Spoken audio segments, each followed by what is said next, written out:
Class 11 Hindi में बितान पुस्तिका का प्रकरण 2 हम लोग पढ़ रहे हैं। राजस्थान की रजत बूंदें। राजस्थान की रजत बूंदों में अब तक हम लोगों ने पढ़ा है कि राजस्थान में रहने वाले लोग किस तरह से मीठे पानी का प्रयोग करने के लिए कुइयों का निर्माण कराते हैं। ये कुई का निर्माण कितना दुष्कर होता है, इसका निर्माण किस तरह से होता है, यह लेखक ने अपने एक यात्रा वृत्तांत में अच्छे से इसको लिखा है। इसमें हम लोगों ने पढ़ा है कि चेजारो जनजाति कुएं की खुदाई करती है और कुएं की खुदाई करते समय किनारों को रस्से से या लकड़ी से उसके किनारों को बांधा जाता है। आगे हम लोग पढ़ रहे हैं पेज नंबर 18 पे।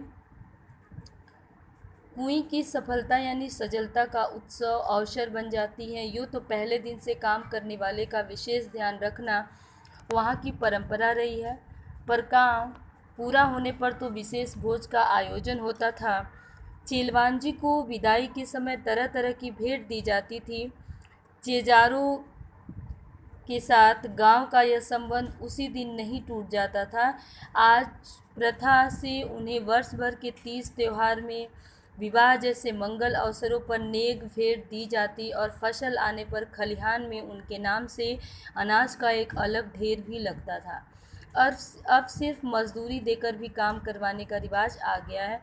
जैसे हमारे यहाँ होता है, कई तरह के लोग होते हैं। जैसे हमारे यहाँ लकड़ी का काम करने वाले लोग या शादी में तरह तरह का काम करने वाले जो भी होते हैं, उन लोगों को हम अपने 30 त्योहारों पे, अपने यहाँ शादी विवाह के अवसरों पर तरह तरह के उपहार देते हैं। अनाज होने पे खेतों से अनाज दिया जाता है। उसी तरह राजस्थान में जो चेजारो होते हैं कुई की खुदाई करते हैं, तो राजस्थान के लोग भी कुई की खुदाई के बाद भी उन चेजारों को समय समय पर, उत्सव पर, त्यौहार पर अपने घर बुलाते हैं और उनको अनाज और उपहार देते रहते हैं। मतलब उनका संबंध आजीवन का बना रहता है। आगे देखिए।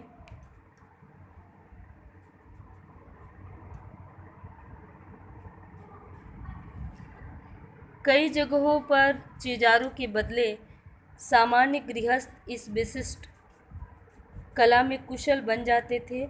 जैसलमेर के अनेक गांव में पालीवाल ब्राह्मणों और मेघवालों के हाथों से 200 वर्ष पहले बनी पार या कुइयाँ आज भी बिना थके पानी जुटा रही है। कुएं का मुंह छोटा रखने के 3 बड़े कारण हैं। रेत में जमा नमी से पानी की बूंदें बहुत धीरे धीरे रिसती है। दिन भर में एक कुएं मुश्किल से इतना ही पानी जमा कर पाती है कि उसमें से 2-3 घड़े भर सके। कुएं के तल पर पानी की मात्रा इतनी कम होती है कि यदि कुएं का व्यास बड़ा हो तो कम मात्रा का पानी ज़्यादा फैल जाएगा और तब उसे ऊपर निकालना संभव नहीं होगा। छोटे व्यास की कुएं में धीरे धीरे रिस कर आ रहा पानी 2-4 हाथ की ऊंचाई ले लेता है। कई जगहों पर कुएं से पानी निकालते समय छोटी बाल्टी के बदले छोटी चड़स का प्रयोग भी इसी कारण से किया जाता है। धातु की बाल्टी में पानी पानी में आसानी से डूबती नहीं, पर मोटे कपड़े या चमड़े की चड़स के मुंह पर लोहे का वजनी कड़ा बंधा होता है। चड़स पानी में टकराता है, ऊपर का वजनी भाग नीचे के भाग पर गिरता है और इस तरह कम मात्रा के पानी में भी ठीक से डूब जाता है। भर जाने के बाद ऊपर उठते ही चड़स अपना पूरा आकार ले लेता है। चड़स जैसे चमड़े का या मोटे कपड़े का बना चद्दर जैसे होता है, उसके किनारों को बांध के, किनारे पे कड़ा लोहा वगैरह बांध के लोग पानी में गिरा देते हैं और जब वो पानी में डूब जाता है तो उसको ऊपर खींचते हैं रस्सी से, जिससे वो सिकड़ के गट्ठर का रूप ले लेता है और तली में जमा हुआ कम पानी भी ऊपर आ जाता है। कुएं के पिछले दौर में ऐसे कुछ गांव के आसपास से सड़कें निकली है, ट्रक दौड़े हैं। ट्रकों की फटी ट्यूब से भी छोटी चरसी बनने लगी है, मतलब पानी निकालने का काम लोग करने लगे हैं। कुएं के व्यास का संबंध इन क्षेत्रों में पड़ने वाली तेज गर्मी से भी है। व्यास बड़ा हो तो कुएं के भीतर पानी ज़्यादा फैल जाएगा।